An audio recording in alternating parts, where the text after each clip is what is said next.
All right. It's Monday, November 16th, 2020. I'm Steven Sersky. Thank you very much for joining me. No doubt I'm forgetting something here. Oh, well, we'll figure it out as we go along, I guess. Monday, November 16th, 2020. I'm Steven Sersky. Thank you very much for joining me.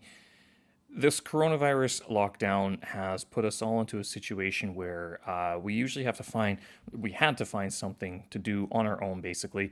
And a lot of people, if you look at Twitter, Facebook, Instagram especially, you're going to find any number of people who are working out and getting in shape and everything. I was interested in talking to someone who maybe hadn't started this year, but who had been doing this for a while, and lo and behold, someone did get in touch with me. Liubov, Lomonosova, got in touch through a mutual friend, and she was interested in talking about running and how she sort of went from someone who hadn't really thought much about running into someone who's now running marathons, half marathons, full marathons, and the whole gamut. So today she's going to be my guest, and we're going to be talking about all sorts of things related to running, getting in shape, dropping weight, maybe some dietitian and nutrition information as well. So she is a running coach, certified running coach, certified personal trainer, and a certified performance enhancement specialist. She has a website. I'll post this link on the on my show notes as well. So that's lomonosova.com, and also you can follow her on Instagram as well. But with that, let's get to the interview because it's going to be interesting to talk to someone who has gone from basically 0 miles an hour to I think it's 6.98 miles an hour. So we'll see how this one goes. Test, test, test. There we go. Is it working? It works. Hi. Can you hear me? Yes, I can't hear yes, you. I do. You can't? Audio. Is my audio your audio? Check your audio. Let's see. Okay. I'm going to check audio, not mute. Do a microphone test. See if you can. Yeah, I did test it. I know why. Let me. There we go. I got 2 sets of headphones going. That's why. Perfect. Okay, so there we go. That should work Can better. you hear me now? Yes, I can. Fantastic. Well, Awesome. good. Well, nice to meet you. Nice to meet you too. And so you are what in Mountain Time? So it's what 6:30 or 7:30? 6:30 p.m. Right? 6:30 p.m. Okay, so dinner time. Are you having dinner right now, or do you finish that already? Uh, I already had it. Yeah, okay. It's 9:30 right now, so I don't work today. I have a job where I can tick and untick my work schedule, so it's very flexible. So luckily Monday morning I'm free, but it also means that a lot of people are moving around in the building. So I have like the elevators and everything it's all clanging around in the background. But yeah. Anyway, so yeah, international broadcast. Yeah, I was explaining to you that in an email that the connection is can be shoddy at night, and so I stopped doing Zoom calls at night. It's just not possible because I think what it is there's like two wires that go into the compound, and so if everybody is at home and everybody is trying to access the internet, I think it just overburdens the system and you can't connect very well. So I'm like, you know what? We'll just schedule these things for the morning now. It makes more sense that way. Well, Anyway, cool. I'm very excited to talk to you because you seems also very interesting person, like oh, traveling all over the world. I guess a little bit, yes. So we haven't met, but we know a mutual friend, Olga, Olga Yes. Karatka, right? Um, Yes. Now she's from Kazakhstan. Are you also from Kazakhstan? No, I am from Ukraine, and Ukraine. Здравствуйте. yeah. Привіт. Здравствуйте. Yeah, I've heard you are from Winnipeg. Yes. That's Winnipeg. no, But no. which city are you from in Ukraine? So before moving to US, I lived in Kiev for like about 10 years or so. So Right. after I finished university, I lived in Kiev, and then we moved to Texas and now to Colorado. Kiev to Texas. How was that transition? Was that rough? We actually I mean, when we moved to Austin, we didn't know much about Texas at all. I mean, like people were asking if there are cowboys walking and horses and all that stuff. I mean, we didn't think about that, but you could see like in the downtown sometimes, probably for fun, some policemen on the horses, but Right. usually just probably kind of like for fun. But Austin has a really amazing and cool vibe. It's a nice city. People are very kind and nice, and it's a great community. With a, it's kind of like keep Austin weird. It's kind of like everyone is different, and everyone is accepted for their difference, which is Right. kind of cool. It's pretty warm, so we were happy about having all year long, kind of like fall and spring and summer, but no winter basically. Yep. Was fun. But that's a stark contrast from a place like Kiev or even Winnipeg, where you know it's winter. There's four definite seasons, and winter makes itself known very well. It's a loud season, in other words. But so you moved to Texas now. Those horses, but those are policemen on horses, right? I mean, Right. I mean that would actually. I think New York still has them as well. They still have horseback. That you don't see that in Canada, and certainly not in Ukraine as well, do you? I mean, there's no Yeah, mounted no, police. no. Horses are farm animals. That's where they belong. Yeah. Also, Texas known an Austin area for having longhorns. Those like cows with big, like huge, like couple meters horns, and they Yep. look amazing. They kind of cool, Right. So and you could see them a lot. why did you move away from Austin?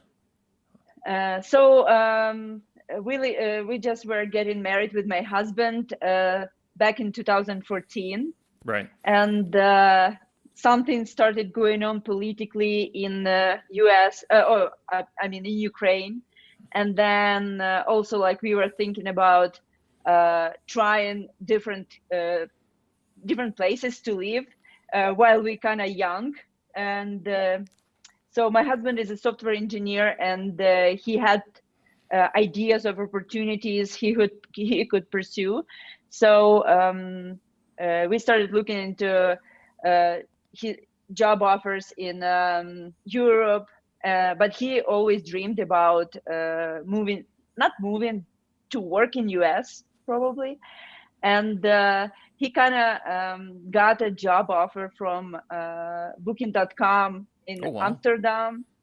And then when he came back to his boss and to tell him that he got a job offer and he probably leaving his job, and they were like, oh no, what we can do so you could stay with us.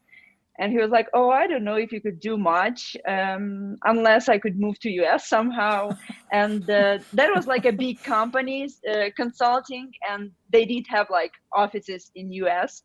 So they basically moved him there for potential opportunity, because it was one of the project there. So when I left my job in Ukraine, I worked as HR. I had an office job, and I kind of moved with in his business trip.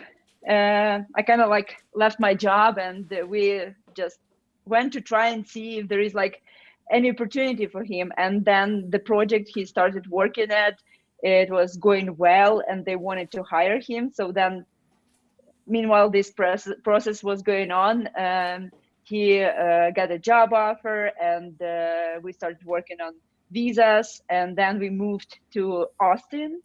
And that was interesting experience. Kind of, we had to start everything from the beginning. Was it very difficult to get a visa for the United States? So it was not super complicated for us, just because of it was the work visa. Oh, so you were sponsored. So He was sponsored. yes, so basically his Kiev office and the American office, they were working on that together. So we didn't do much. just Right. Oh, by okay. providing Oh, documents. perfect. And I That's the was way as you a want it done. wife. Right. Oh, so Yeah, you're on the spousal visa, which is the best kind. I mean, you just show up basically. yeah. That's good. How long did it take from like the point that he said, "Well, if you moved me to the States, I'd still work for you." Was it like 6 months, 8 months? So he told that he about his job offer from Amsterdam probably somewhere in June 2014, and on August 9 we already were in Austin. 2 months, 3 months. Yeah, yeah. But then initially it was kind of like a business trip, Right. which came into like long term and transition to the visa. Right. Oh, so you changed the visa once you were in country, basically. Yeah, we had to come to Ukraine a couple times Yeah. Okay. to get to the embassy, and then from January he started officially working there. You can go to the embassy in like Washington or even Austin. Doesn't Austin have a Ukrainian embassy? No, it's in Washington that we would have to go to, but uh, we had to go to Ukraine since we were on his business visa. Oh, So okay. I guess it was just legally that way, Yeah, it's the like to do dumbest it thing in the right. world to do that. For China, to get into China, it is when they hire us, they basically say it's 6 months from first acceptance of the job offer to processing to landing in Beijing. Basically, it's 6 months. And it can't be any. I don't know if it can be shorter, and I'm not sure if it's maybe the same way in Ukraine, but they have a lot of paperwork, like actual paperwork that someone needs to take the red stamp, chop it, put the paper through, and then they have to photocopy it. Then they have to make like the carbon copy. And you're going, could you not digitize this? I mean, you've got AI and QR codes all over the place, but we're still doing this by paper processing. Oh, it's just yeah, it takes forever. It takes forever to apply for a Chinese visa. Oh, What I can't even imagine. was the United States the only option? You said that also Europe. I mean, wouldn't it have been easier to stay in Europe? I mean, and then you'd be closer to Ukrainian family and whatnot. Yeah, so I actually kind of wanted to live in Europe, and I was thinking the way you think, like closer to the family and to the friends. But his dream, my husband's dream, it was to go to US. Right. And also like when we started like researching like the salaries and the taxes and the benefits, and it looked like US was had so much better opportunities than Europe, like Wow. salary wise and the taxes, because like in Europe are pretty high taxes, and Texas is known for not having income tax. Right. So there is a federal tax, but there isn't now income tax. So and so for example in California there are super high taxes, but in Texas you wouldn't pay much, which was like Really? very beneficial. Like you are having more actual money after paying all the taxes. And yeah, and it was a little bit tough for me at first because it was not what I like really wanted, because I really honestly dreamed about living in Amsterdam. But Right. after moving here to US, right now I can tell that this was a right choice. I just didn't know about that back then. What was the draw to Amsterdam for you? So I had a history like working in Turkey in What? You worked in sports. Turkey as well. Yeah, in 2008, I believe I worked in the hotel in sports animation entertainment team. Okay. So I had many friends from Amsterdam, and I mean from Holland, and my roommate was from Holland, and I found like Dutch people are very fun and interesting, and I don't know, felt close to them. So I was curious just to live there for some time and discover like new culture, and just like that. It So was so nothing hearing about it. sophisticated. Right. No, but that's a good reason. So then had you gone to Amsterdam before you'd have like before your husband got a job there, or had you just heard about it and you're like, sounds like a good place to go. So we went together when he went for his job interview, and Okay. that was my first time visiting Amsterdam, and it seemed so fun, Yeah. like a little bit crazy, like all that vibe, but it seemed so fun. And yeah, I probably dreamed about living in a different country ever since I was little. It just, Right. I didn't think it was possible. Can I say that that could be the Ukrainian dream to leave and live in a different country?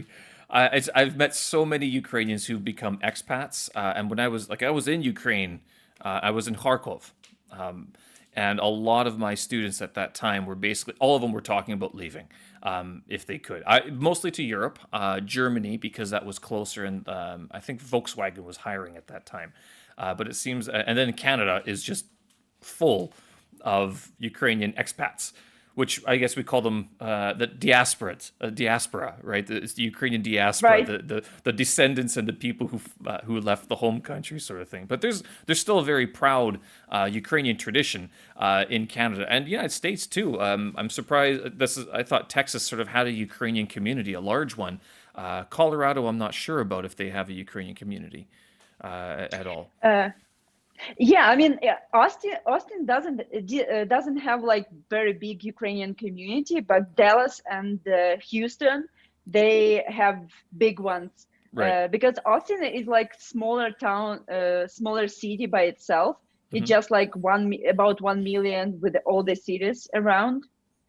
And Dallas and Houston, they're like very huge cities, so that's definitely a bigger community. And when we moved to Colorado, we think here is like way bigger community of Ukrainians and Russians than in Austin, because to be honest, I haven't heard the Ukrainian speaking people much in Austin as Right. much as here in Colorado. And I was surprised that like coming into different stores and different places, people were asking me like, and my husband, are you Ukrainian? So usually you would get asked like, are you Russian, Are you or Russian? are Yeah. you French? Are you German? And here's like, Okay. they know like for sure you're Ukrainian. So probably here's like lots of Ukrainian. That's why they know it. Wow, that's interesting. I've never, yeah. Whenever I travel, it's usually the first question I get asked if I'm Russian, usually because of my face and my nose, and I'm like, no, I'm just white and I'm Canadian, but I have Ukrainian lineage. So, but yeah, in Canada, I mean, they do. It's uh, when you say that there's a Ukrainian community in Colorado, are they speaking like Ukrainian, or are they speaking the diaspora Ukrainian, which is sort of it's like 60 years ago in some sense, because modern Ukrainian has changed so much from the textbooks that we studied in back in school days, when we like learning Ukrainian in Canada, and I imagine that's the same for the United States as well. So are they actually speaking modern Ukrainian in Colorado? Well, people who the language who we heard, they were speaking like real Ukrainian, Right. like Okay. not like Russian, not like mixed Ukrainian. It was like clean Ukrainian. Well, maybe Okay. not clean Ukrainian, but I mean like the one that like people speak really Ukrainian, probably like somewhere like Lviv, like this what is it, west part of Ukraine. Yeah. Yeah. So probably not the central part of Ukraine, Right. See, which a is lot of very interesting. what's Yeah. the big difference? Well, in different parts of Ukraine, people speak different Ukrainian. It's kind of like probably like in US, people would in different states they would have some differences, but also in Ukraine there is a very common thing that people would speak what's called Surzhyk. Yes, It's a Surgic. mixed Russian and Ukrainian. It's kind of like if you don't remember a Ukrainian word, you would just say it Ukrainian way, but Russian word, kind of like that. Yeah. Yeah. But they don't do that in So Lviv. In Lviv, they stay strictly Ukrainian, or at least mostly strictly Ukrainian. If you drop a so in Russian word in Lviv, they're kind of like they put off a little bit more.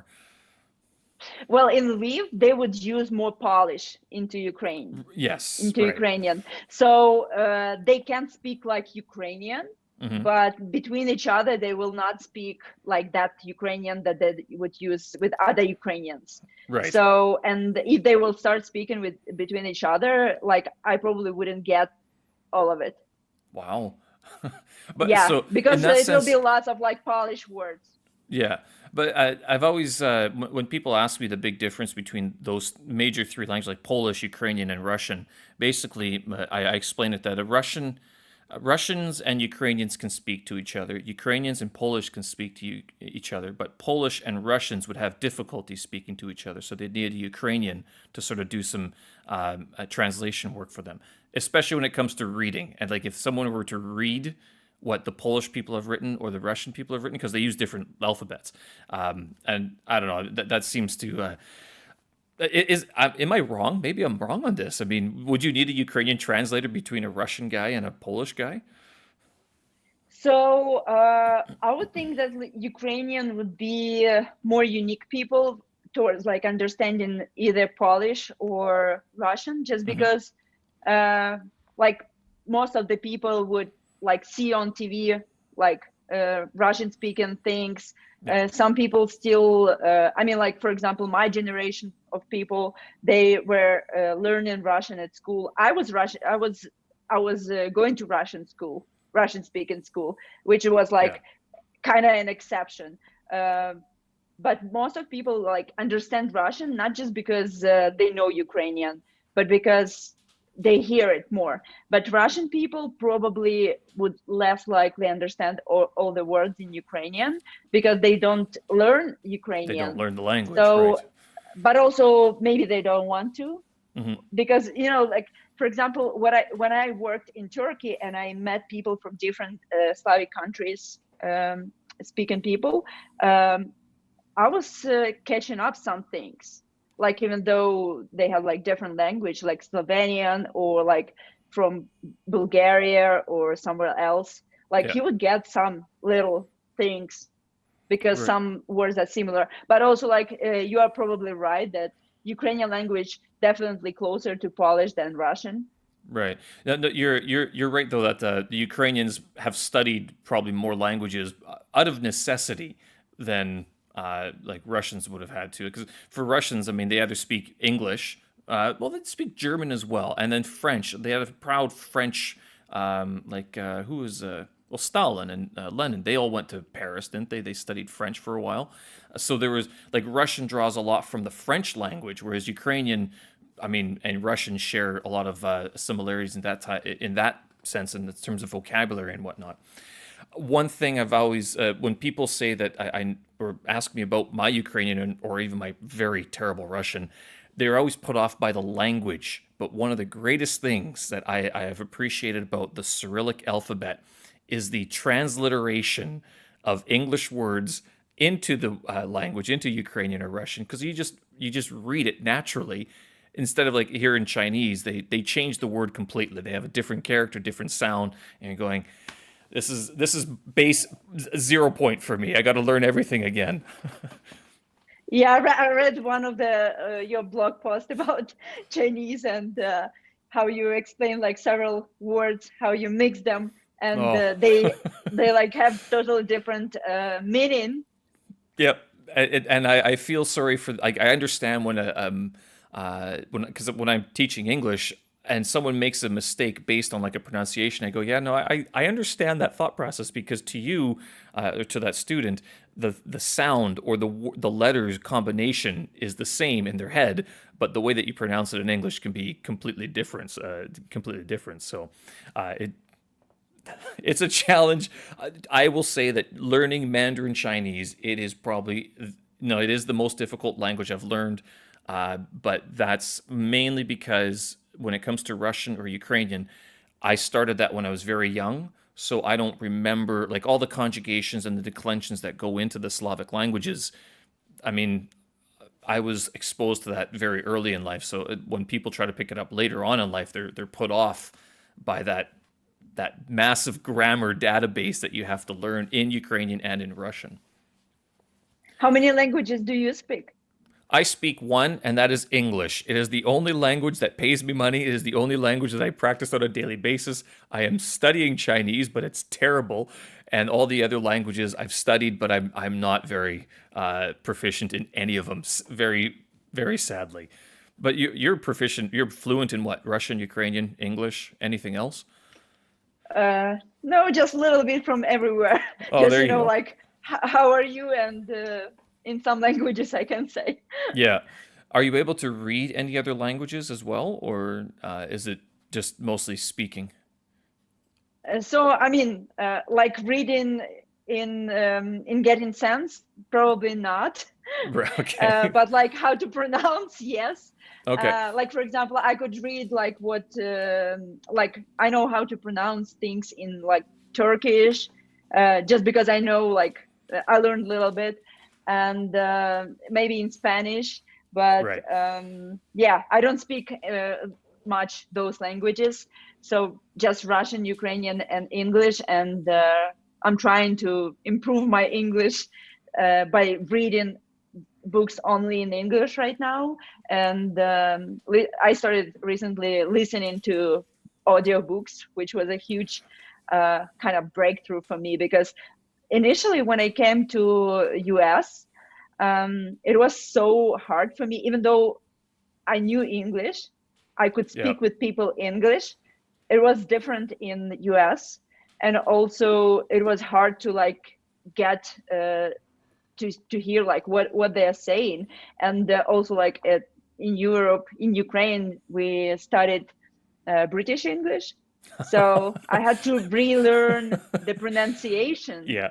like Yeah. totally. And yeah, that it took some time. I had to watch like lots of TV shows with different accents just to pick it up. And at first I couldn't like understand things, but then, and I got mad, like I understand words, but I can't put them together. Yeah. But now it's kind of like I'm more fluent after 6 years.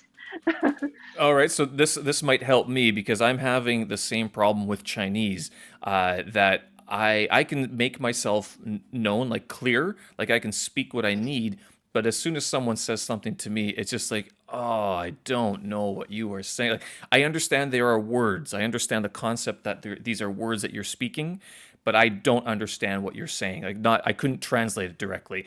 How long did it take you of watching the TV shows and listening to the audiobooks that you finally saw an improvement in your listening abilities? So probably for this first half of the year that we lived in a hotel initially in Okay. Austin, and I was not allowed to have a job. So it took like some time to get to that point. And yeah, it's about probably half a year that I Half a watched year. like clearly different TV shows and movies that maybe I watched previously in with Russian and Ukrainian translation. So it's kind of probably when you see visually what they say in which cases, then you catch it up better. And at first I started doing it with subtitles, Yeah. and I wouldn't get it without them.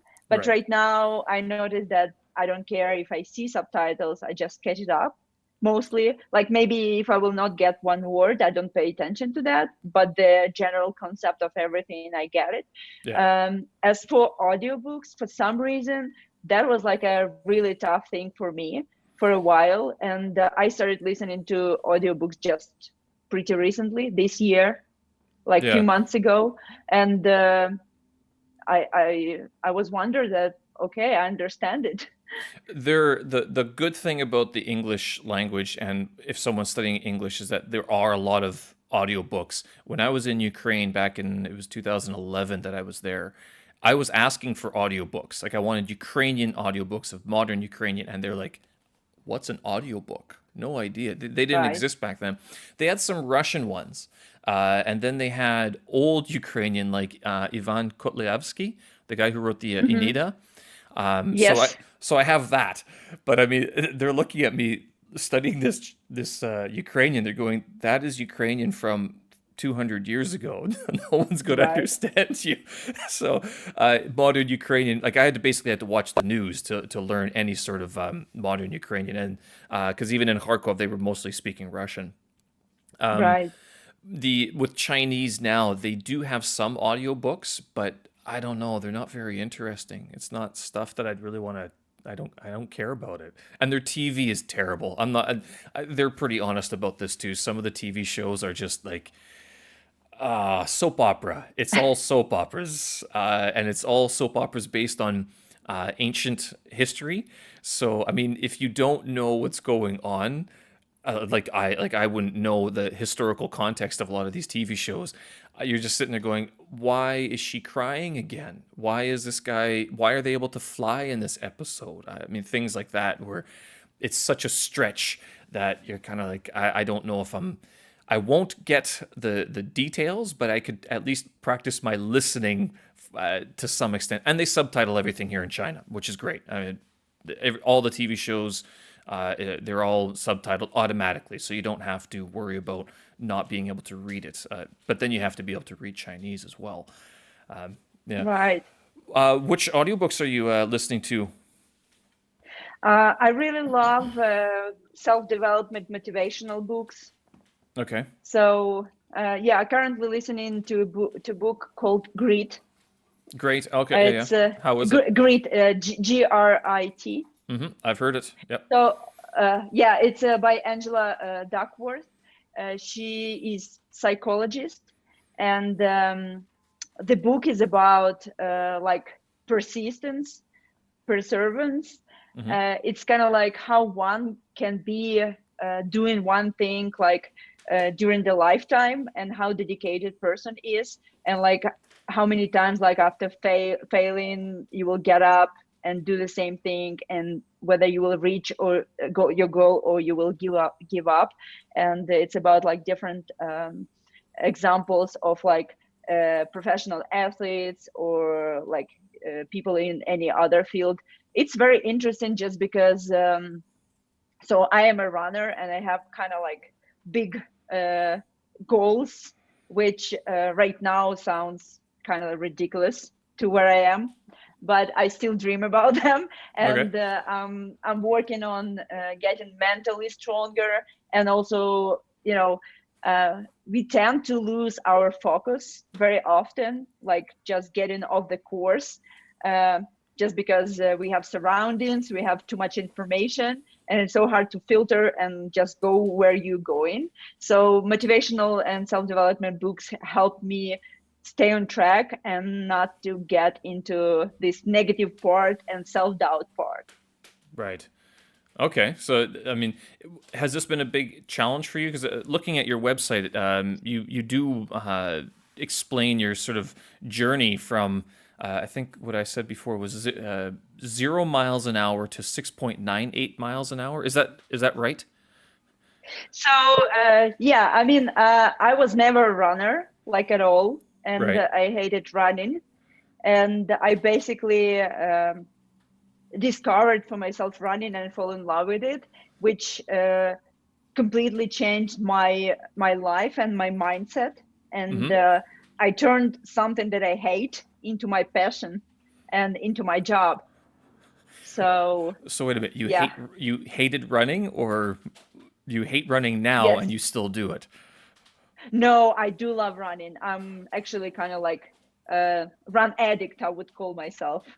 Right. I can imagine my life without running, but then it's hard to believe because just 5 years ago, I was not like developed in any athletic way. Like I was dealing with different kind of issues. I was thinking about how do I lose weight after I started eating all that amazing food in US, and Right. how do I get back to normal sizes. And running was one of the things that I did out of being desperate, just kind of like, okay. And also like it was fun to try something that I really hated and I failed so many times. And I thought, like, okay, maybe if I will invest in a good pair of shoes. And also like my husband told me that I was doing everything wrong. I was just, sprinting all the time instead of like jogging, because at Right. first you need to start jog and then get into the running. And then when I discovered that I could run for 20 minutes, that was like, oh my God, all my life I couldn't do that. Maybe I could do more and more. And then when I hit my 40 minutes, I was like hooked, kind of like, okay, what if I can do those 40 minutes faster? So I started training for like improving like speed, and then I got to the like longer distance, and then that's way somehow I get into the marathon, Oh, wow. which was like completely like mind blowing for me, and I couldn't believe that I did it. And also like running kind of like opened for me a totally new universe, like what I am capable of. And it's kind of like I have superpower. It's like uh, people think that you cannot do certain things, but then when you start doing them, like step by step, little by little, it's eventually you kind of can reach any goal you set. But you weren't running in Ukraine or in the other places that you've lived, have you? I mean, it was only once you got to Now, Austin, basically. right, after about a year living in Austin. So can we interpret this metaphorically? You wanted to run away from something in Austin, or what was it? You were running away from home? I mean, is there some sort of philosophical debate here or something? But I guess in Ukraine, you just weren't in that sort of circle of people, or maybe that just you hadn't been raised to go running, or was there any sort of athleticism in your family before that? No, and actually, you. So I had a really bad memories with running, and just ever since I started going to school, so I was never good in anything like longer than 100 meters or Right. 200 meters. Yeah. So sprinting was fine. It was not nothing sophisticated, and I was doing fine with sprinting. But then when they tell you like run 1 kilometer or like run 2 kilometers, I was walking just because like I was out of breath, Yeah. and with this metal taste in my mouth, side stitch, and I was hating it, and I felt myself like a loser because everyone could do it and I couldn't. And I was like walking around like I was not good enough, and all my life I carried that I'm not good enough in running. And I tried to run probably at university, at college, and it never worked out. So it never occurred to you just to start like get a pair of shoes and just walk faster or jog? I mean, you were always of the I opinion that tried. oh, okay, and it just didn't work out. You couldn't do it. It didn't work out. It was the same thing. I was just doing it wrong. I was like going too fast, and then of course I was.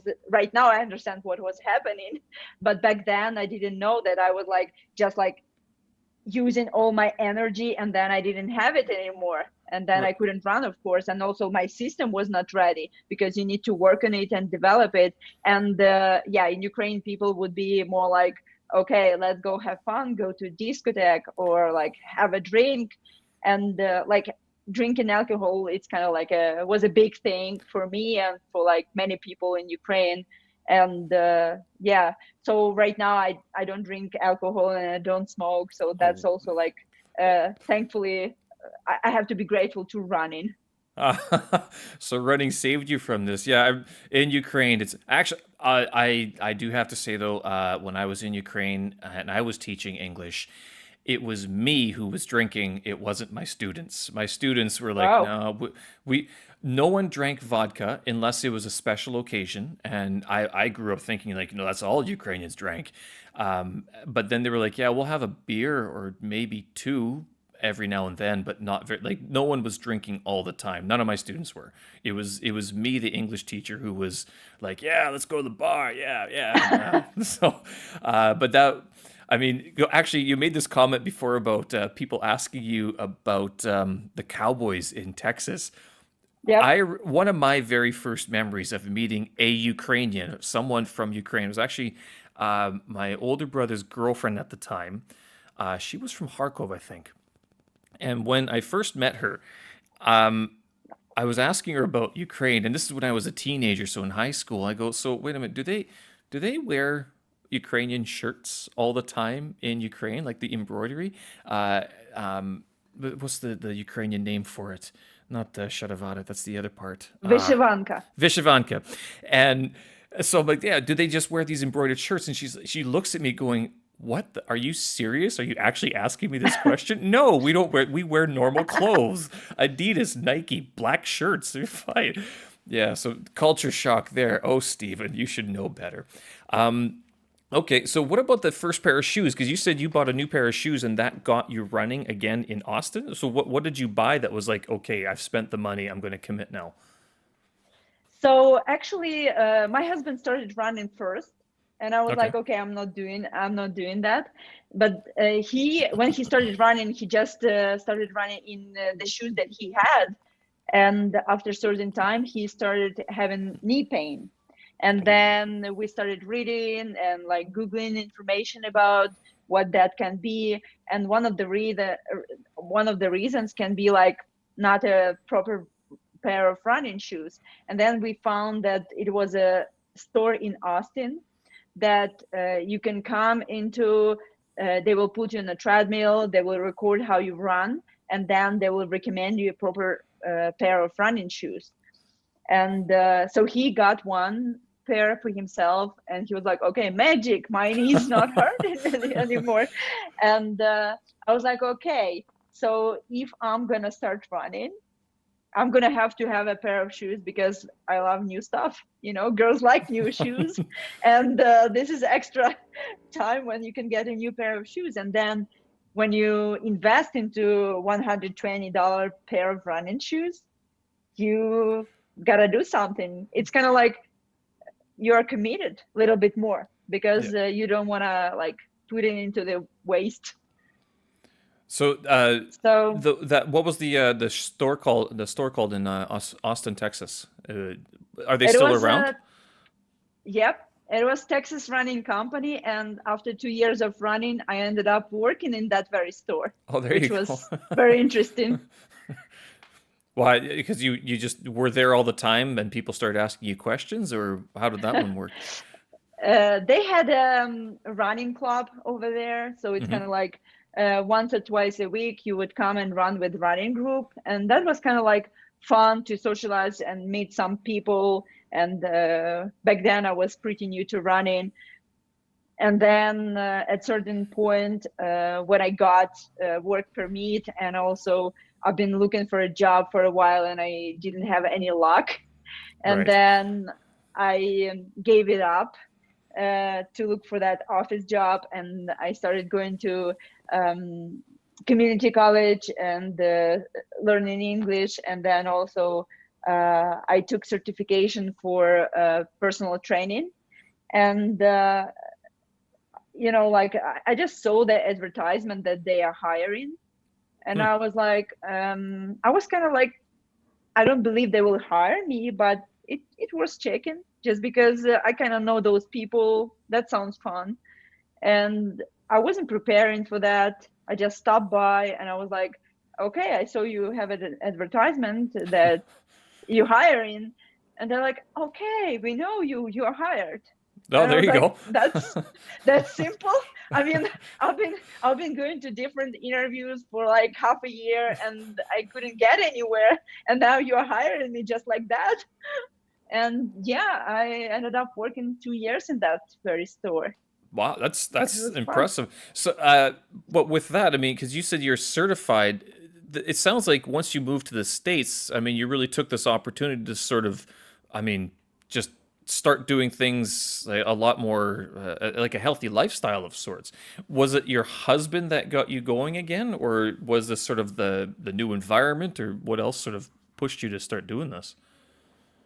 So it was my journey of losing weight. Hmm. And once I got into fitness, it seemed kind of fun. And I thought that, okay, I lost weight, I got into more healthy habits, and it helped me, it changed my mind. Maybe I could help people reach their goals. And then I thought, maybe I want to do that if I don't have luck in like office job, but also it was not something that I really enjoyed. And my husband always asked me like what do I want to do, and I never had an answer for that. And that was something that kind of like kept me interested, and I was like, okay, maybe this is something that I want to do, and I have an opportunity to start over. Why don't I start over with this? That's a good idea. Yeah. Did you have the same knee problem that your husband had? No, I've been good. So no Yeah, no major. I got right away proper running shoes. So basically, he didn't have initially running shoes. He just used some kind of sneakers Right. that Okay. I'm not sure were even for running.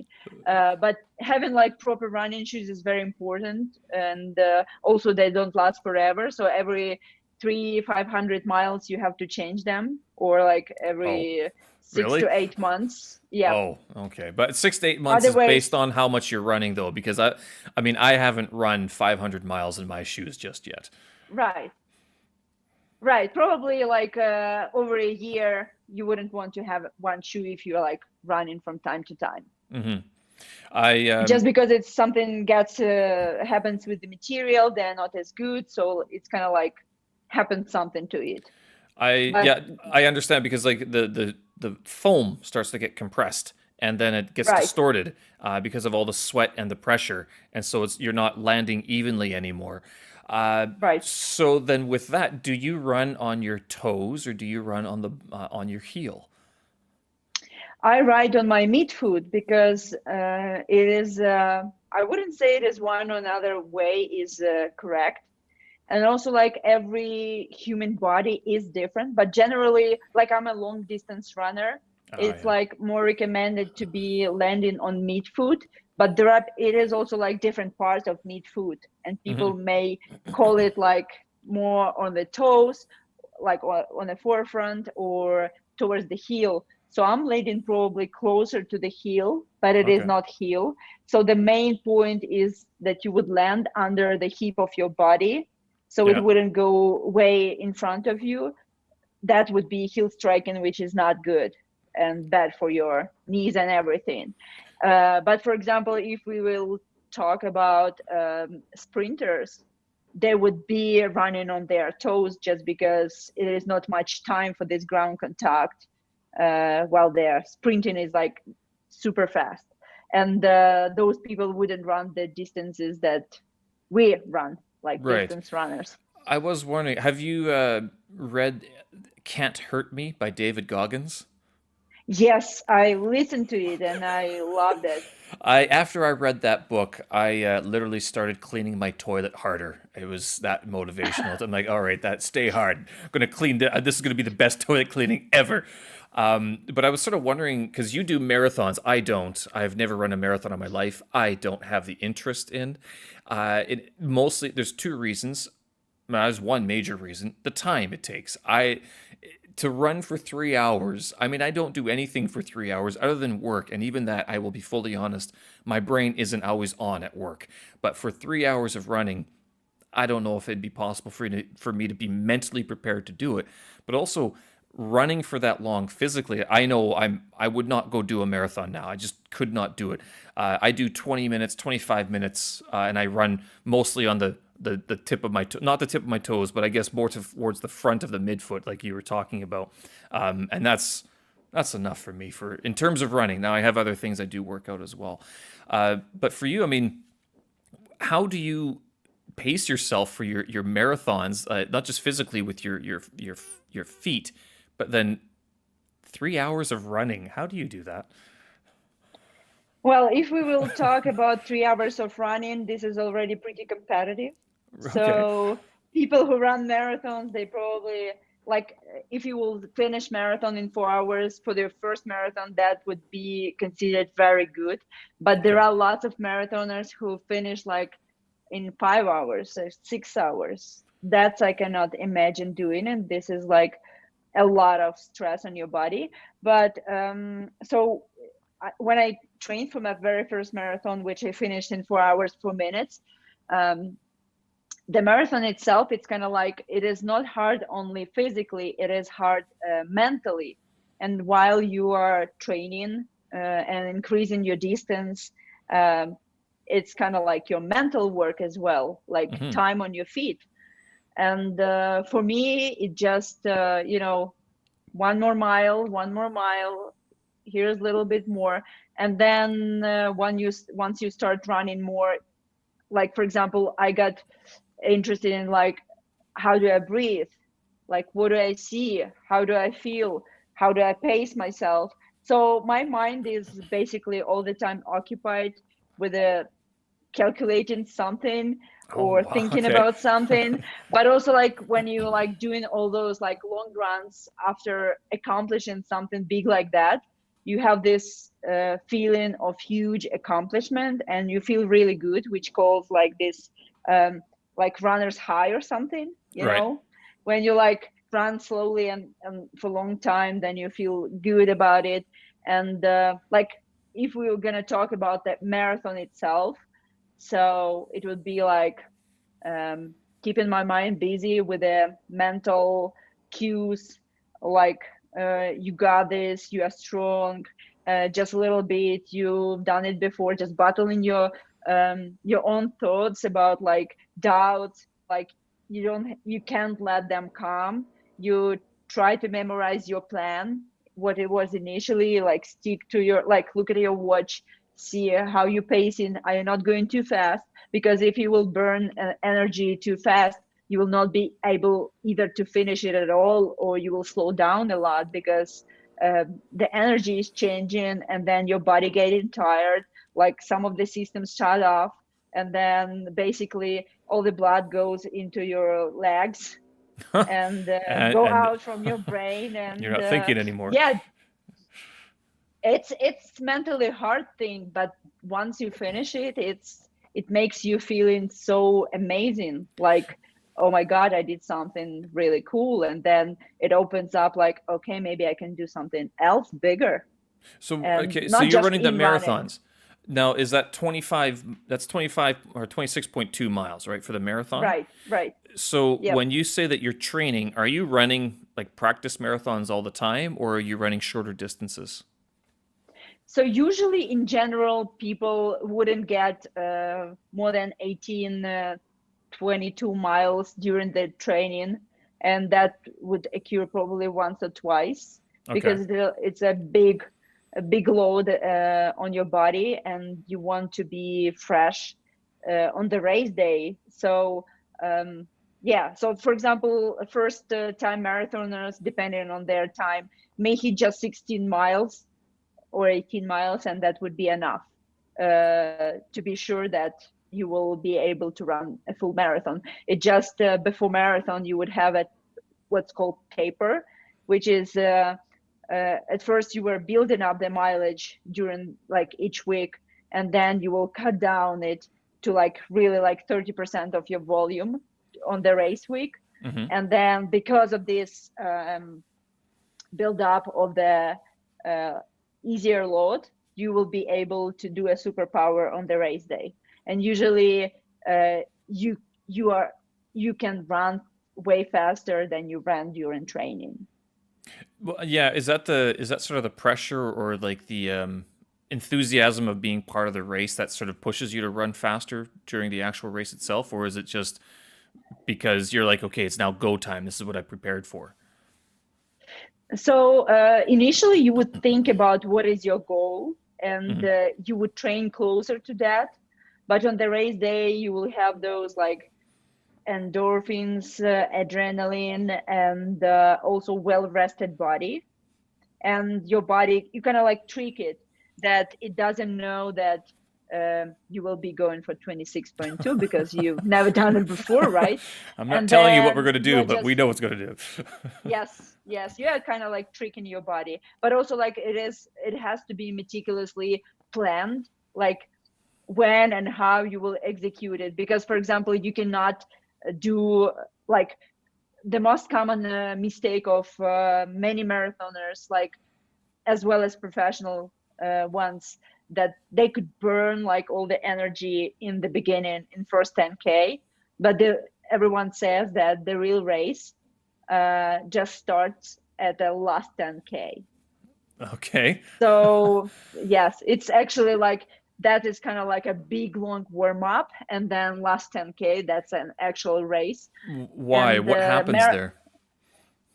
it's the energy in the body switches to different ways, and anything unpredictable can happen. Like your body is very tired, Hmm. and how you will handle it, and what did you do before, like, is your fuel tank full, or is it already emptied because you used too much calories, energy on your like previous miles? Are you fueling your body enough? Do you have enough water? It's if you will dig into it, it's very complicated. It is not as easy as it seems before, It and I sounds definitely didn't know a lot. Yeah, it sounds when you're describing it, sounds more like a Formula One car, like these sort of Daytona races, where they are always switching out tires. They're monitoring everything, like the fuel. I mean, in terms of how fast they're going, how fast they're taking the turns, and all these different the type of oil that they're using in the engine. I mean, it sounds very similar to what you're describing here. So, what are you eating? Exactly. What are you eating during these races to keep you energized? What's your like your marathon food intake like? So I usually use running gels, like Oh, energy okay. gels. They are made specifically like for runners, or for like different kind of endurance athletes, like cyclists. It's so this is like a liquid gel with a like mostly with a maltodextrin, with a like more complex form of, of sugar, that will, it will kind of like get you energy, but not as fast as the pure sugar itself. Hmm. And it's kind of like usually you would take it like every 45 minutes. That's what I use. But there is right now, there are so many different other ways of like different kind of nutrition, like liquid ones. Like for example, it's very popular among elite marathoners. It's called Morton. It's the fuel that used. I don't know if you heard Kipchoge. He holds the world marathon record, and he also he did break 2 hours marathon, but supervised. So it is not count like as official, but he just showed that human body can do that. That's So possible to he do. ran like 158 something, which Oh, is that's 159 something, yeah, which is incredible. And but in his way, as you said about cars, everything was meticulously calculated. And the first attempt, he failed for 16 seconds, but second attempt oh. was this year, earlier, and he did it. And it was like a, like a new breakthrough in a running world. Are those And gels safe? Because you're mentioning these gels for, and I've looked at them, I've seen them, I've tried them before. I don't really like them. I think it's disgusting. For me, I'd rather have whole foods. And I used to try whey protein as well, like creatine, and I've stopped doing that. I've always gone through, I guess I'd be described as a natural athlete sort of thing, because I don't take any supplements. I just finished trying BCAAs and L-carnitine for the first time, and I was like, I don't really need to have these. But with these gels, I mean, what else is in these things? Are they pure, or is there what should someone be looking for when they're looking at these gels to if they're going to incorporate them in their food intake? so basically, usually they have, like for example, the ones that I take, they have some BCAA, Hmm. because while you're running, you may lose your muscle, Hmm. and you don't want to lose much muscle. You don't want like your body to be eating yourself. You need like energy, not be used from like, because it's your recovery process will be so much harder. So basically just the sugary stuff. What you can do, like if you are looking for natural energy for running, people can make their own gels, like mixing honey with something, which will be similar thing. It just why people using gels instead of whole foods. because while you are putting that much of a stress on your body, your digestion system doesn't work and your body cannot absorb that. So you would either have like stomach issues, you will feel heavy, or it will go one or another way from your body. So it's just like your body, you will not be able to run with like real, I don't know, bananas, and which some people do, but also it depends how fast they're going. Like, for Okay. example, um, I cannot run on any solid food at all. So I run first thing in the morning, and I do take gels just to have energy. And just recently, I discovered that some of the protein bars that I can take, and my stomach tolerate them okay, but they are made from like no more than 7 natural ingredients, which is kind of cool. Mm-hmm. And uh, yeah, so basically the gel that I take, they don't have much besides the like sugary things um, and the BCA. So what's the sugar source for these gels? Like, where are they deriving it from? It's not It aspartame, is can it? no, it's real. It can be real sugar, just Okay. sugar. It I, just sugar, and just they add something so it will become not just like um, just the pure sugar itself, but a little bit more complex formula. mm-hmm. So it wouldn't just, because if you will take just sugar, it will just go right away to your bloodstream, and it will not last long, and it will just go to the like the extra will go to the fats, you know. But you'd And be but burning you that as need, you're running, though. Like, wouldn't you be burning your fats as well as you're running, especially long so distances? so initially, once you start running, the first thing that the easier to break down is glycogen, Mm-hmm. which stores in our blood and in our muscles and in the liver. So and then like once you start, so in order to get fat deposits into the use, at first you would need to get like enough oxygen to your body, and it takes time to produce it.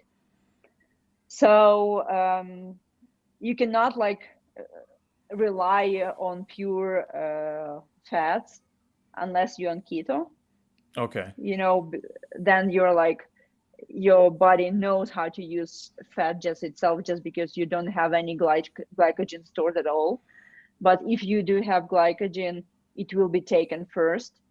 Yeah, so and only like more fat would be used like later. Okay. It is still using it, just less amount. So when you're training, are you following any sort of dietary like restrictions or anything like that? Like, uh, how long does it take you to train for a marathon? And does your food change at all? I didn't do much of a change, except of lately I added more carbs. Mm-hmm. So actually I discovered that I need to eat like humongous amount of carbs in order to function well and train well and feel better, because I was under eating actually carbs, Mm-hmm. which are very important for especially distance runners. I'm not training for a marathon right now, just because in right now in our life we don't have much of a races going on, and I decided to focus on things that I'm not good at, and on shorter distances like 5K, then 10K, and I will do just my own time trials. And but I still have about same nutrition. Like I just try to eat whole foods. Like Okay. so basically, I can tell you what I eat in a day, so you'd have a But um, you're not following any sort of calorie restrictions because like I follow a few people on Instagram, and I noticed that here during this coronavirus lockdown that there was all of a sudden an explosion of health experts, and I mean some of them had been active before, and they just finally took the time to be on Instagram. But there's other guys like me who just started posting about it because like, well, this is what I'm doing, this is what I eat, this is what I'm doing for a workout today. But it's like, by no means am I qualified to be talking about any of this stuff. I just do it, sort of thing. On that note, my Instagram is sorely out of date. That stops sometime in February, and I do have to update that. But are you following any sort of actual restriction, like I am training for this marathon, therefore I will only consume this amount of calories up until that point? No, I don't have any restrictions, and I usually don't do that. Yeah, Right. from time to time, if I feel like I gained a little bit, I may cut off some, but I'm not doing any like recently I added calorie intake, not restricted it. I'm just like more focusing on getting a good amount of carbohydrates, and I have to eat them a lot, and protein and fat. I just know how much I should eat, and then it's enough. To be honest, when I started eating more carbs, I stopped feeling hungry, and Yeah. I actually have a problem reaching that calorie intake that I'm supposed to take. It is not like much of a goal of a calorie intake. It's just what I calculated based on the macros, which Right. is Okay. like how many carbs I should take and how many protein and fat, and altogether it makes this calorie intake. So what's your what is a day in eating for you? So usually I would just take some gels or this bar before my run, and then right after my run I would have a protein shake or smoothie with protein and banana. Hmm. So the point is to replenish with the carbohydrates, the glycogen storages that I used, and to give my body protein so it will rebuild my muscles that are teared, because like every time you use them, they kind of like a little bit breaking down. And then in about hour or two, I have a proper breakfast, which is about 2 servings of protein pancake mix, Okay. and with lots of blueberries and a little bit of sour cream. Then I will have probably a lunch, like 2 serving of some of whole grains like bulgur or buckwheat or pasta with or without meat, with veggies, Hmm. and maybe some snacks during the day, maybe apple, some nuts, and then in the evening I would have something similar to the lunch. Okay. What time do you finish eating? Do you have a cutoff time, or that doesn't matter to you? I just try not to eat about 3 2 hours before I go to sleep. So Right. probably I stop eating around 6, and I try to go to bed around 8 something. Right on. Oh, wow, eight Uh, something. You're okay. So what time do you get up in the morning?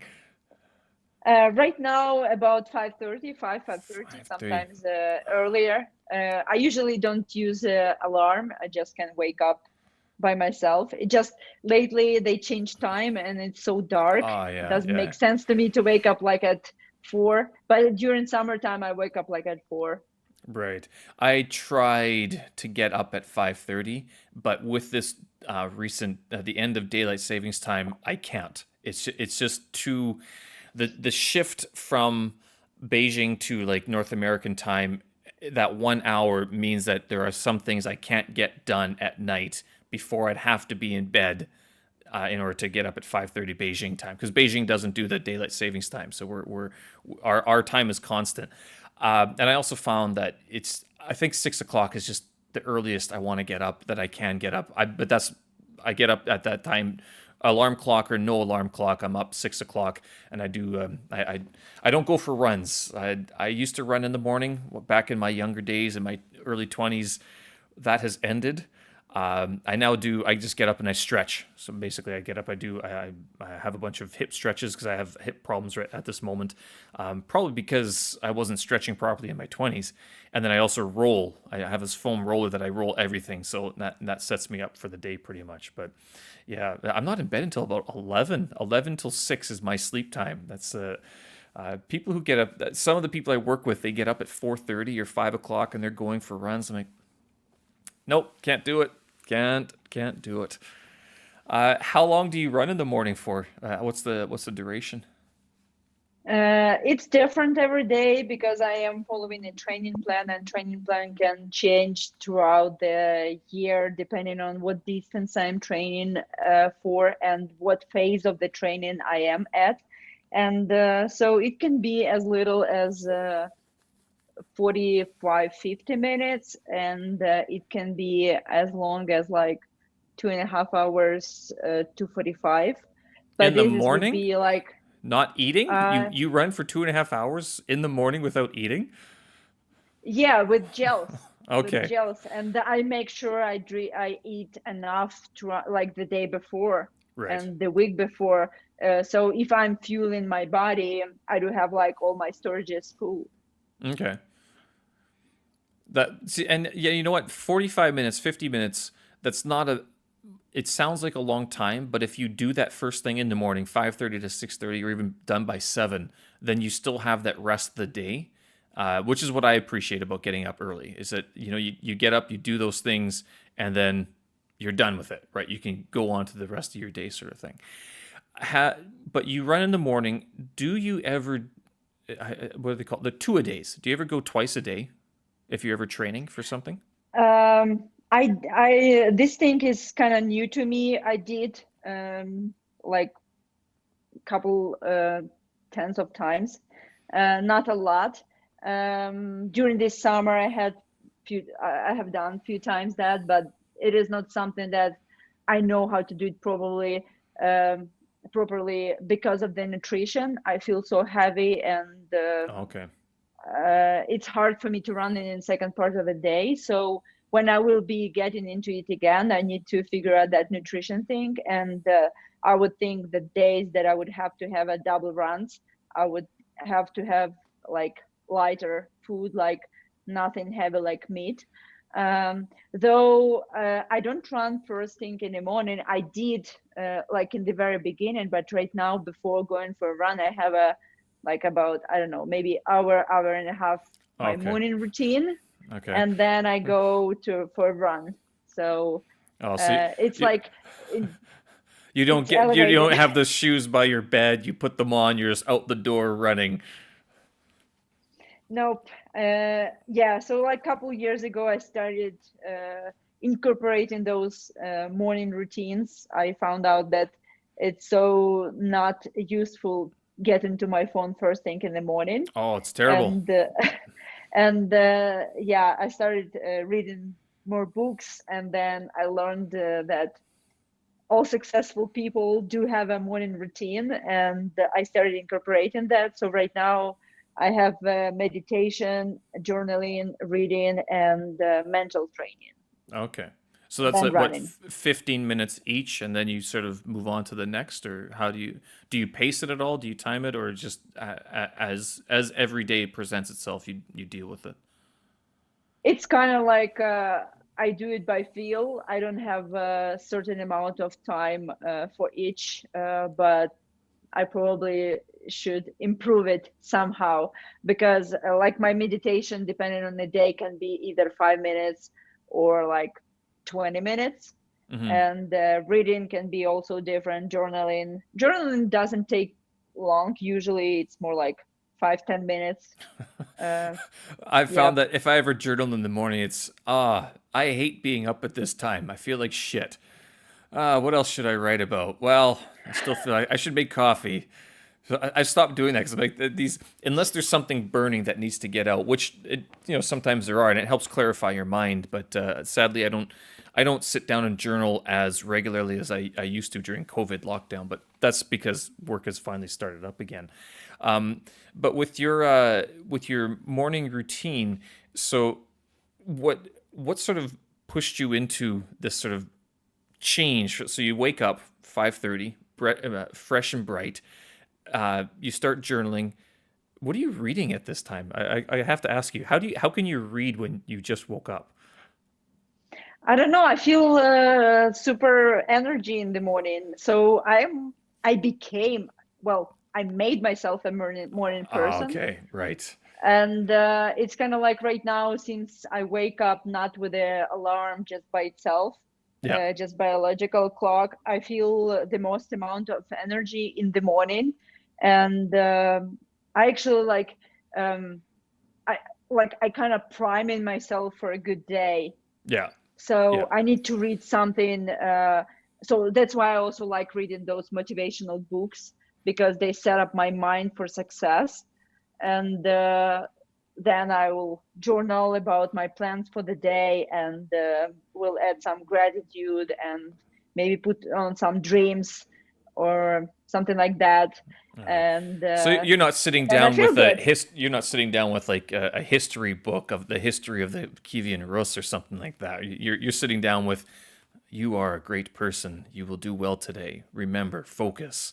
Keep the goal in mind. Well, kind of like that, not literally, but kind of yes. Yeah. So, So but you're not reading about Genghis Khan cutting off people's heads, which I mean, when I hear about people reading, I'm like, how do people read? And I can't focus unless it's like, the one of the things I can do is I can scroll through Twitter only because it's mindless, right? Same with Instagram. You can go through, it's mindless. Facebook, mindless. But I mean, to actually sit down and read something that you have to focus on, I've never been able to do that in the morning. I'm always too groggy.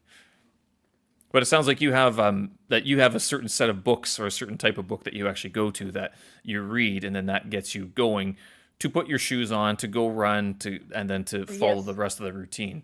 Um, so was this who taught you this morning routine business? Um, so initially, I read a book probably. So no, I think I went to a conference for fitness trainers, and then I happened to be on the speaking of one of the great American trainers, Todd Durkin, who is also a motivational speaker.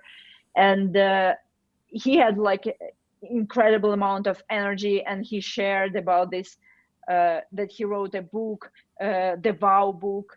And I was like, I like this guy, I kind of like interested to read his book, what's in this book. And it was kind of like a book with a 52 stories, that kind of like teach you something and give you some task to do.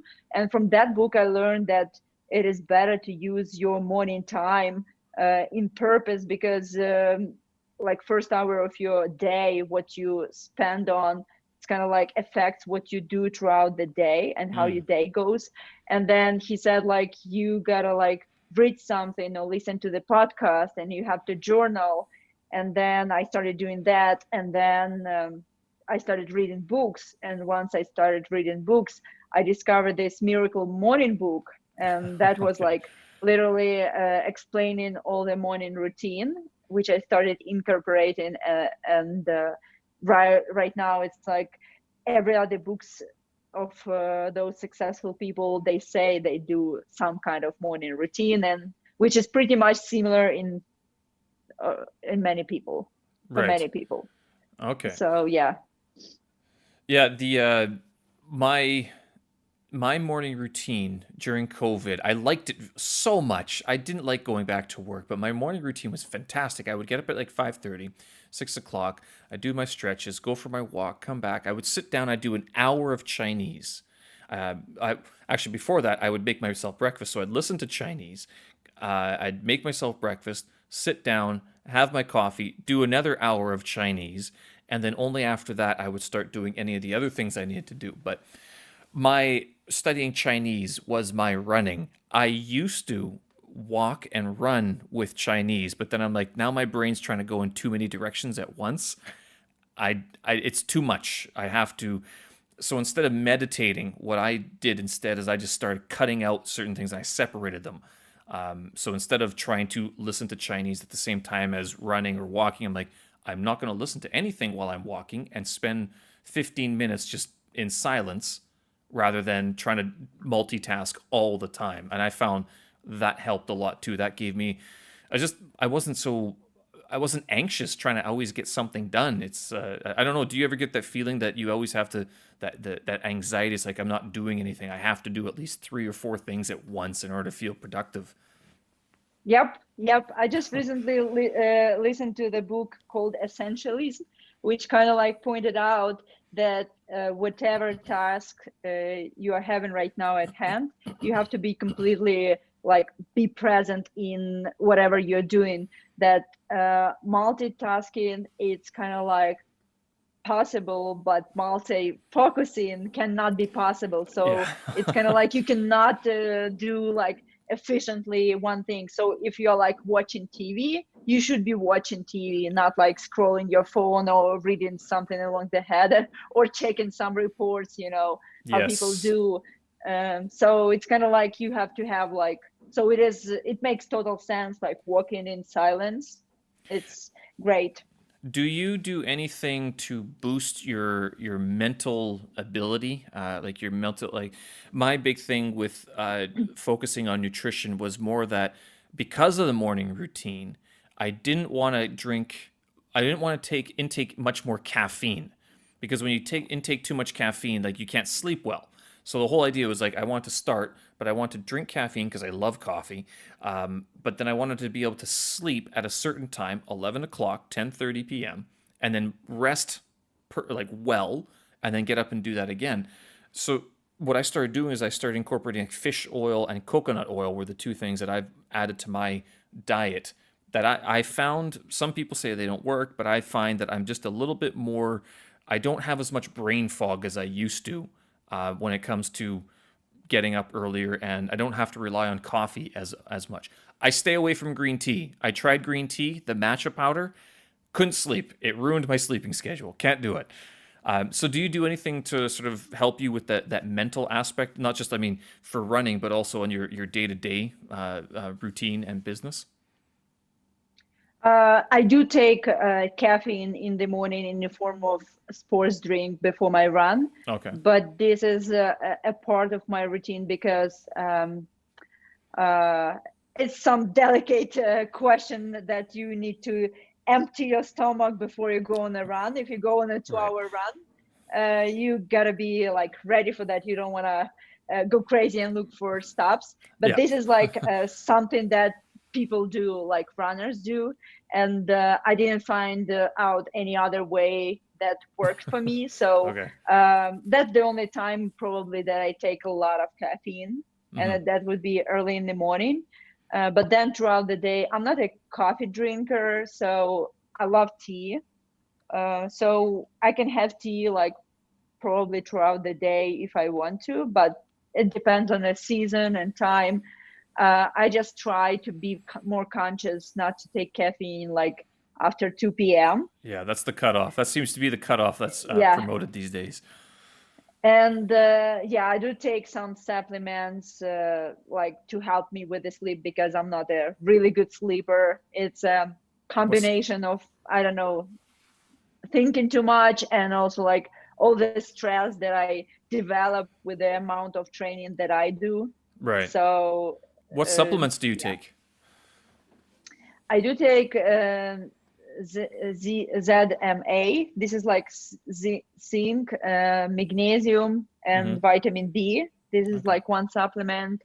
Then I read and listened to one podcast that said that glycine is a supplement that helps regulate your body temperature throughout the night if you have these hot flushes.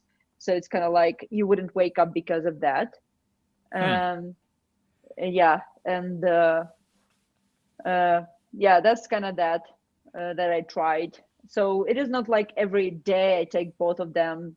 I just regularly see how I feel, but usually it's I feel good if I have consistently about 7.5 hours sleep, which Oh, is wow. not enough for me as a runner, but it is. I feel like if I sleep longer, then I would have couple sleepless nights later. Yeah, So I've found that especially on weekends, if I don't keep that routine of getting up early in the morning, I just go alarm clock free.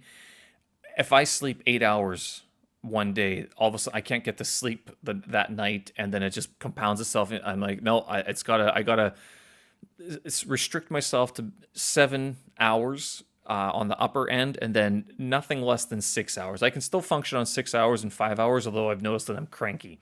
Although some people that know me might say that I'm cranky all the time, but 6 hours, 5 hours, 5 hours is rough. 6 hours is doable. 7 hours is appropriate. So you, with all of your running, and we're talking about supplements and everything, I'm looking at your emails that you sent me. You are a certified personal trainer. What else have you done in terms of certification here? I see there's a few here. I've lost the page. But you have a personal trainer, a running coach, and then there's a third one, and it's an NASM, right? So NASM, this is the National Academy of Sports Medicine. This is the certification, this is the kind of school that you get certification from. And I got 2 certificates from this place. That is a certified personal trainer and performance enhancement specialization. And for running coach, I have 2 certifications. It is one is Road Runners Club of America, and then another one is a Leader Foundation, which is like 2 different just kind of schools, and you could learn like different methods from different places and the way they train people, how do they approach that. So how did that sort of help you? Like, what did you learn? I mean, is it worth it for anyone to take these courses, or is it only for people who sort of want to do more what you're doing, which is you've gotten more into coaching these days? So it is beneficial for anyone who would love to learn about better performance, who would love to understand more stuff about what they are doing to themselves. So it is very educational. You would have more sense about because so many people just out of blue do some kind of runs and then they got injured, Yeah. which is not very smart. But the easiest way would be just to follow some kind of training plan, but people also not very often do that. But the perfect thing would be, of course, having a coach. So even though I am a coach, I do work with a coach as well, just because it is hard to coach yourself, not because of the lack of experience, or it just you are not always fair to yourself. Mm-hmm. And it's hard when you're holding yourself accountable instead of someone else. Yeah. You feel more responsible if you have someone else watching you, and also that person has alternative point of view, like what you're supposed to do. Yeah, an objective point of view, someone who Right. when you're feeling like garbage and you're going, I'm not making any progress, and they look at you, go, yes, you are. First of all, look at the numbers, and then second of all, you're here, you're still doing it, right? So you've still had all this progress that you might not be giving yourself credit for. I mean, especially with running, I mean, it disappears once you've done the run. It's gone. It's not like making a painting where you have this physical piece of paper there, or artwork that you can look at and go, yep, I've done it. But running, it's gone. It's not. It's ephemeral. It's gone. No more. Every day is a new run, and it's a new. Unless you keep track of your stopwatch timings. Do you do that at all? I used to. I don't anymore. Oh, okay. So there. Yeah, there I mean, you have a like you spreadsheet. would. So I have a tracking with my Garmin. This is a running watch, and it keeps track of every my run, and I have all the records of my runs, and that is good to have. So if you are doing just like for fun, not for training anything, you don't have to have a watch, right? Yeah. But if you want to get certain results, you must report about your results. You must analyze your results and see what you're doing, so you would track your progress. Otherwise, how do you know if you're improving, and how do you set goals? And another thing like about having a coach is like runners do stupid things that they think may Okay. be right, but they are not. and then it just smarter to have a coach, because I was self-coached again this fall for like months and a half or two, and that was really tough, even though I was like the most experienced at the time, comparing to when I started like running by myself. I was like, I don't want to do that. It's just tough. And then also like it comes to like you have to delegate things, otherwise it's like a big burden on you, like big responsibility. And also like I have goals that I want to achieve.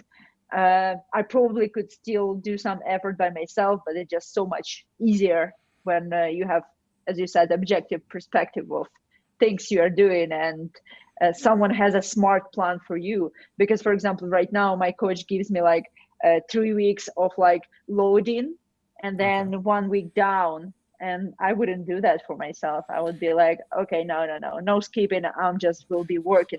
But It's then gonna in be a 6 long-term weeks perspective, hardcore. Yeah.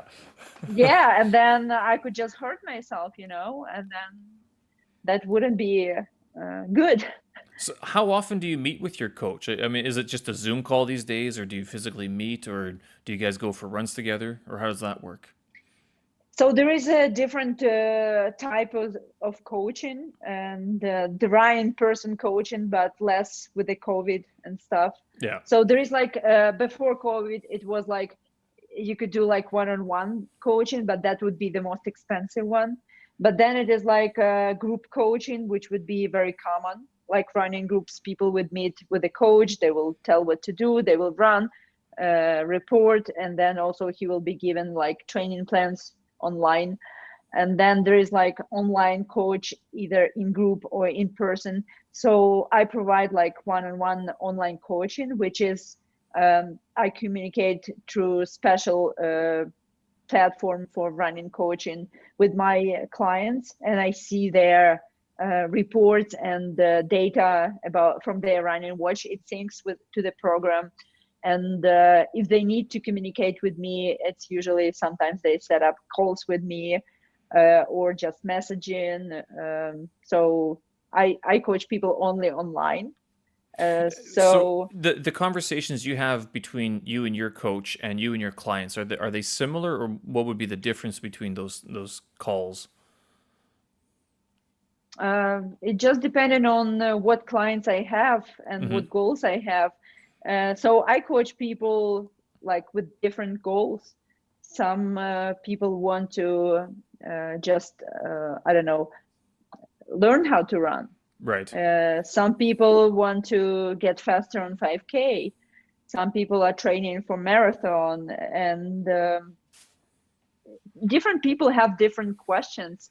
So I would say that I don't have uh, as experienced runners as I am that I coach. So I coach people more of a beginner or like intermediate level Right. for now. Um, so I guess I may have different kind of questions that my athletes would have to me. So But I do still have some questions. how does it work if someone wants to get in touch with you with the and wants to seek out your coaching? I mean, what would you take them through? What would sort of they expect? What would they have to expect, and what would you sort of start them off with? So I'm not sure I really got the question. Can you say it again? So if someone contacts you, hey, hi, Liubov, I'm a new runner. I don't know how to run, or I busted my knee and now I got to start running again. I want to start running again. What do I do? What's the process?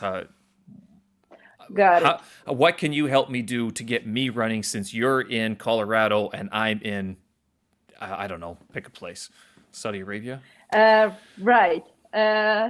So usually people who contact me, they do know that I work online, that I provide online services, because they do contact me via Instagram mostly, sometimes Oh, okay. email to my website. And so I would ask like what their goals. I would like to see how committed they are, what do they want to achieve, and if it makes sense for me to help them, if I'm like see myself as a qualified person is it my scope of practice to help them? Right. And then if everything in initial conversation works, and they they would be interested in working with me, then I would send them questionnaire with a set of questions like about their running background and which days works for them, what their goals, and just their readiness for exercises. Do they have like any issues with their health? And then they would have also like to sign waiver. This is something that we do here in US. And then I will give them instructions about how to set up their watch syncing with the program that I use. I would send them invitation, and then in about day, probably depending on when they are ready to start, I would get their schedule ready. So first week would be probably more like getting to see, to know each other, see how the person, like how they react to certain exercises and running.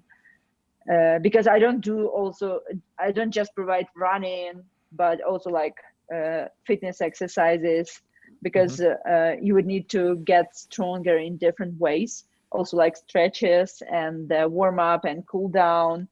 And as we go later, it's like whether a person has any questions or do I have any questions to the person.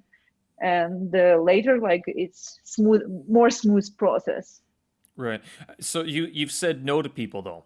People have contacted you and you've been like, I don't think we're a good match. It's not going to work out. So far, I had only good matches. Okay. So I've been coaching people for little bit less than 2 years now. Mm-hmm. And so far, everyone who contacted me, mostly I either started coaching them or they were not ready to invest in themselves. Mm-hmm. Because sometimes people reach out and they don't know what to expect and how much it may cost, or they don't know how much time they need to invest, because it is also like not just money, it is time investment, dedication. Yeah. It is work from me and from the athlete. Right. I've never, in my adult life, I've never worked with a coach, but I spend an inordinate amount of time reading anything and everything I can about this stuff. Like even during the COVID lockdown, I took a couple of dietitian classes just because I'm like, I don't know. I mean, let's find out. Let's BCAAs, all these different weight loss supplements, or like the how to fat burn, how your body burns fat and things like that.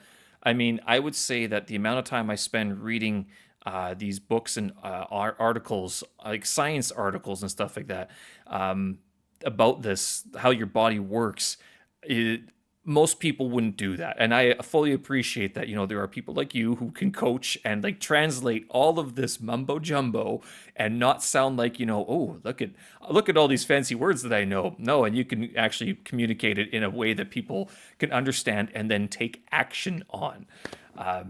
So have you read any, you said you're reading a lot of books. Have you ever read a lot of audiobooks? Have you read any other sort of running books or any nutrition books that maybe other people could read that would be not specialist, but in terms a bit more generalist, that they could learn more about how just to run on their own?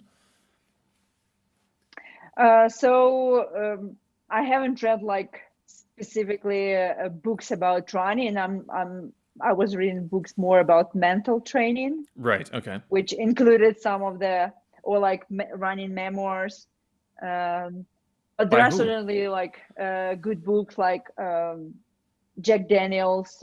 He's very famous about like many people follow his principle about in running training, Mm-hmm. though, and he explains in like more understandable terms about why certain things matter.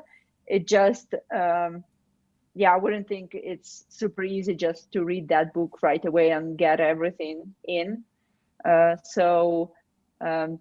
did read like just some articles and I took those courses, running related. So those courses, though, And did they have you reading specific materials, or was it all based on the instructor, sort of giving like instructor-based materials? What were you reading as part of these courses, basically, or learn? What was the source of learning? so usually it is a course book, Okay. and then like if you take in the course online, that would be like online lectures and some quests quizzes that you would have to take, and then by the end you're supposed to pass an exam. Okay. And for running, I took in-person course, which was based on the course book and what instructor told us. It was like a 2-day sessions, and then you look over book again, and then you take an exam. Then the other course I took online, just because it was already COVID. So in summer it was like on Zoom, Yeah. and it was kind of like course book and going through material, going through questions, something like that. As long as about nutrition, I am currently taking a course about nutrition, just to have a little bit more flexibility about giving a nutritional advice. But I haven't found like just books about like how to eat well or something. I read a book written in Russian, though it Okay. is not much of a help here. Yeah. Well, what I was the just book read. in Russian? What was Uh, the book? it's one famous Ukrainian trainer, Anita Lutsenko, and one dietitian she worked with. They wrote a Wow book or Okay. something, Wow Body book, Okay. and that was like pretty simple for running for Russian Ukrainian people to understand the basics about nutrition. But I don't find very interesting just reading those kind of books unless it's like a course or something. It Right. just it's something that doesn't come to me effortlessly. Right. So I read more books about topics that I'm really interested in. And nutrition wise, it's like in US, it's pretty strict about what kind of advice you can do, even though you are certified nutrition specialist. So, You're what are the pretty restrictions then? But like, what can you and can you not talk about? So I cannot tell a person about amount of calories they have to consume.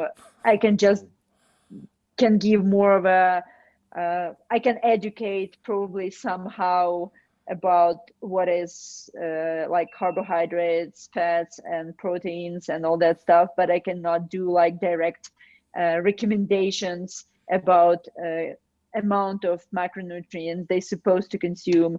And I cannot analyze their food intakes as well unless I am a registered dietitian or nutritionist. But also like different state has different regulations. Oh, so you can't even go Um, cross-border consultations, can you? Or it'd be difficult. so I didn't dig into it much. I just know, like, for example, in California, it's like the most strict about who can provide that piece of advice. Um, in like Texas, it's a little bit different. In Colorado, it's more easier, but also like people here are um, very selective about their scope of practice. So you don't want to like talk about what you're not specializing in. Right. And so I am more of a um, running coach. This is my personal trainer. So I can specialize in this and I can talk about that. But I don't like, I can do just general piece of advice about nutrition. I didn't realize it was so segmented in the United States. I know the United States is a litigious society. I mean, they love suing everybody for anything that they can, but that they've cut this up that much. So does that mean like when you? I guess it doesn't matter for international clients. I mean, if it's an international client, you can say whatever you, within reason, of course, say whatever you want. You don't have to follow the same norms, or do you still have to? Since you're based in the States, you still have to abide by those laws and regulations. Uh, I just try to be who I am and not go outside of my scope of practice just because I don't want to give a wrong piece of advice to person. Because, like for example, in Ukraine, you can take just like I took those courses. You can just take course, you can get certificate, and then you can call yourself dietitian, Yes. and people can come or cannot come to you. That will be just their decision. Right. But here, like here in US, it's more strict, and I mean it makes sense. And maybe also I don't like some parts about like I know some information that I cannot share, but yeah. What do you mean you would If I know can, information? Well, is that because like it's I know what when someone comes to you, but due to your training, due to your qualifications, like I want to ask how many calories you're consuming, but I can't because according to the laws and rules and regulations, I can't, even though it would probably solve a lot of issues if those words were just said. How much are you eating? What are you eating? I mean, let's just take down that number. Is that sort of what you mean, or is there something else where like Area 51 knowledge, aliens, you know something that people can't know about? it's kind of like I cannot tell a person like please log all amount of food and I will go and analyze that, and then I will tell you what you're not doing right, and I will correct that for you, you know. Or for Well, but example, okay. you can take like this supplement and this will reduce your blood pressure. I Ah, cannot give yeah. that kind of Right. advice, you know, but I can say like for example, hey, are you eating enough amount of complex carbohydrates? You Okay. know, like general recommendation is this, and like for example, this amount of carbohydrates towards your body mass. So it's kind of like I cannot calculate it for them, but they can calculate it for themselves. But I can also like give them a link to some sources that are legitimate and approved by some sources, you know. Ah, yeah. Okay. So they can learn and make a judgment themselves. So I will not be responsible of like recommending them something that If is something like goes messing with wrong, their you health, can't get right? sued. Okay. Yeah, Yeah. probably that. So for example, I have a athlete that did ask some kind of my nutrition recommendation, and I gave her general recommendations, and she followed them. But right now she's working with a nutritionist who like gives her like the table, like what and how, and then she just asked me like, okay, what do you think like level of activity I do, so like which of that plan would work for me the best. And I'm like, okay, you are having like this kind of load, probably like that picture would work for you the best, so you could follow and listen to your nutritionist because Ah, that okay. person who specializes on that. Oh, I see. So you have to work with someone who's certified as a nutritionist to talk about nutrition. Yeah. Yeah. Okay. So I mean, the whole spreadsheeting of your food intake, it seems like the most natural thing to talk about anyway, because it's like, well, what are you eating? I mean, if you because basically to drop weight you have to be in a calorie deficit of some sort, and there's two ways to get into it. Either you eat less or you work out more. I mean, it's basically those two, that combination. Or if you did combine them, it'd be a lot easier. But it sounds like you know information. I can tell you, but I can't officially. I can't tell you. But that's good at least that you know that information. So if people want to get in touch with you, how do they get in touch with you to find out more about your coaching and what you sort of offer as a running coach and not nutritionist, performance enhancement specialist, running coach? So it is either my website or my Instagram. So the like Instagram usually it's the best way to communicate with me, but also like my website, there are the form that you could send and my email. Some people contact me that way, but mostly they just will reach out to me via Instagram. They would send me direct message. Hey, I see that you are coaching. Like, can you tell me more about your coaching and your style and what do you like ask of your athlete or something? Uh, I have two more questions. One, one of your blog posts was about cryo care. You took some sort of cryotherapy, right? You Cryotherapy, right? Okay? Is this at all effective? I've heard some people talk about it. Then I hear people talk about using heat and doing heat therapy, like going to a sauna. My What's the difference between just taking a hot and cold shower and going into a sauna and doing cryotherapy or whatever? So Not cryotherapy. cryotherapy, so for example, cryotherapy versus a cold shower, it's you wouldn't stay there more than 3 minutes, like Oh, at okay. all. So it is sub-zero temperatures, like super cold. It's like I'm not sure what is in Celsius. It's like minus 121, minus 150 Fahrenheit. Okay. Probably like it's super cold, but it's kind of like not like to me. I'd say it is not as stressful and painful as you would go to into the cold shower. Really? And also like it just because it's dry, it's a different feel.